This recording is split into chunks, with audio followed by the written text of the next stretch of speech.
Hello, my name is Adrian Marsi from Roland Canada, and today I want to give you a crash course in synthesis. There's a lot of Roland GAIA videos out there showing you the sound capabilities and also all the features, but what I want to show you today is how easy it is to learn synthesis on our Roland GAIA. So I just also want to let you know how I'm recording here. So we got a camera shooting video, but the audio is actually being captured by our Cakewalk Sonar VS100V Studio.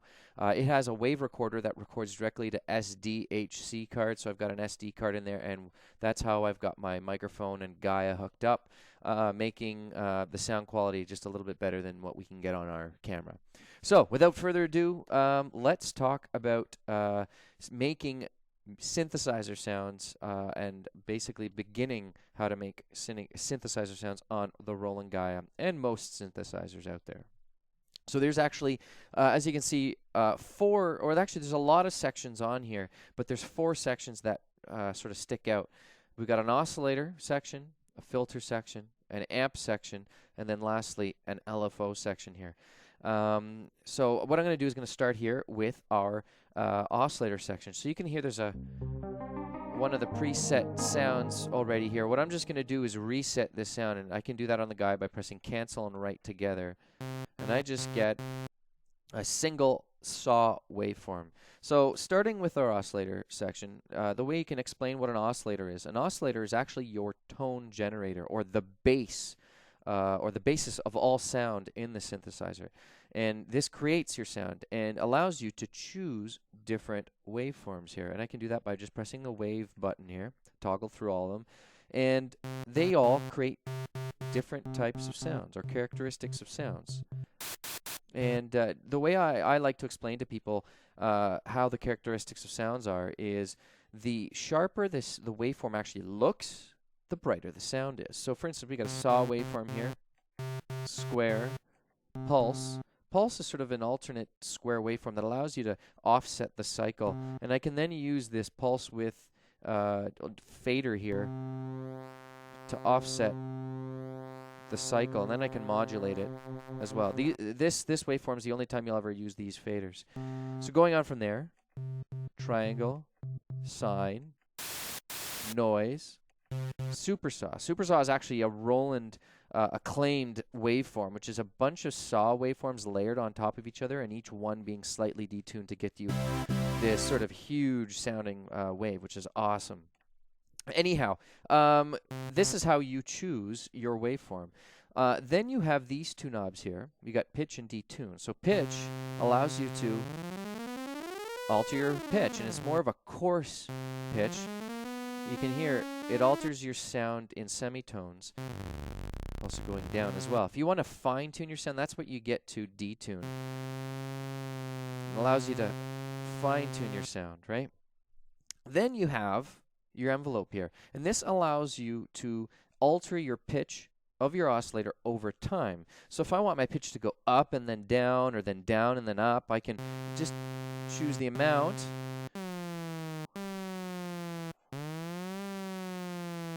And then if you go the other way, it goes down and then up.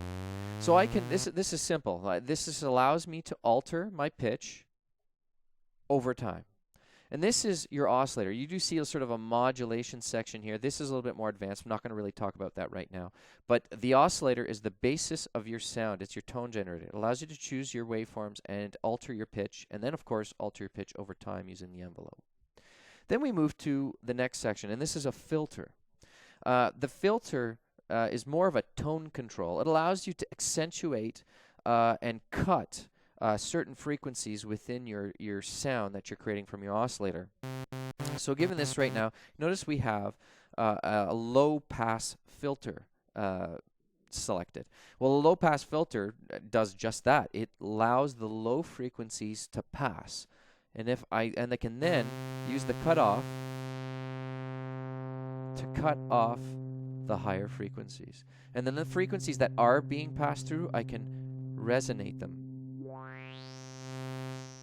You can hear that there.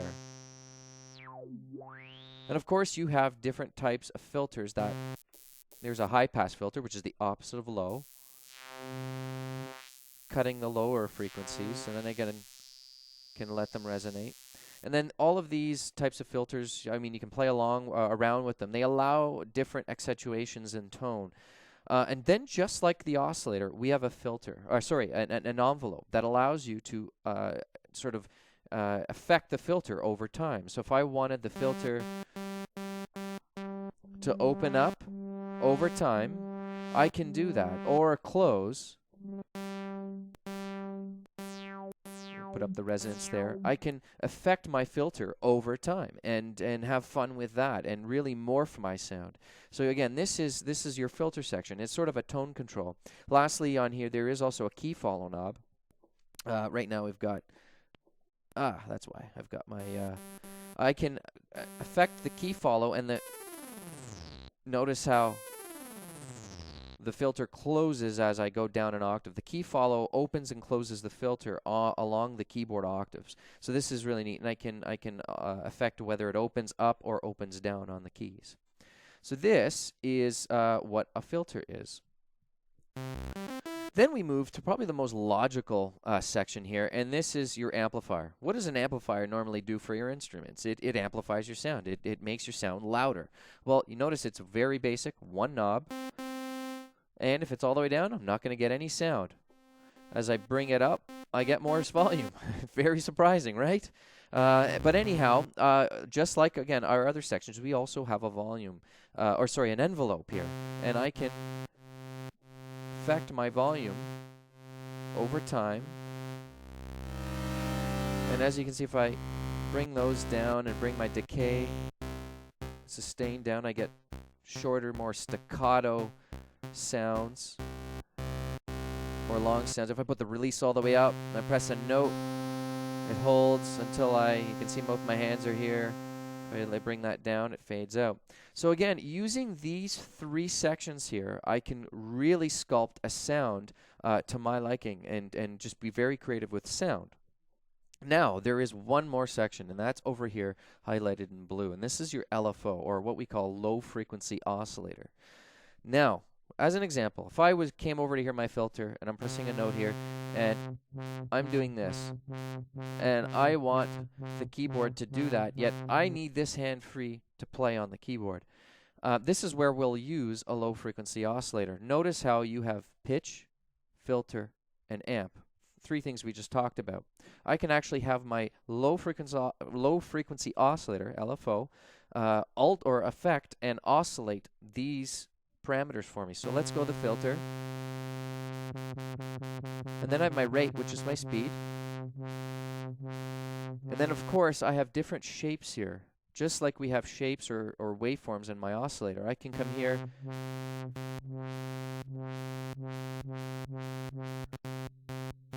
and choose the different, or there's like sort of a random, and then random with sort of rounded off patterns there. And again, I could easily go into, let's go back to that saw. I can say go to my pitch, or the other way,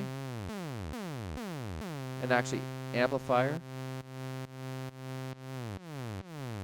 So this is how I can create a sound. I can even fade it in. So for instance, if I wanted something that was more like vibrato, I can come here to my sine wave and let's just put a little bit of the pitch up. And if I press a note with a little bit of fade in, you'll notice that the pitch LFO will come in gradually. Right, so using all of these tools here, my oscillator for my tone or my tone generation and the actual basis of sound, my filter to accentuate my different tonal frequencies, my amplifier to fool around with volume over time, and of course my LFO to actually morph the sound and add movement to my sound. I can use these four sections to really have a lot of power over my sound creation. Also, Gaia has actually 3 of these full engines using these 3 tones. I can actually layer up to 3 of these 4 sections on top of each other to create really complex sounds like this one that we have on our preset bank.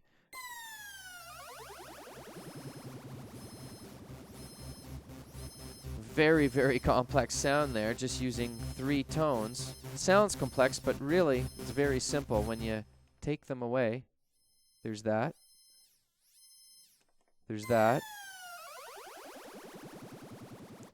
And then there's this. Whoops, let's try that there. When you put them all together, you get this. So you see how you can create motion in your sound using these sections on a synthesizer. So this is your crash course in synthesis. If you want to hear more on the Gaia, check out Roland Canada's YouTube web page for some other interesting sounds and just features that the Gaia has. And again, I'm Adrian Marsi from Roland Canada. Thanks for listening.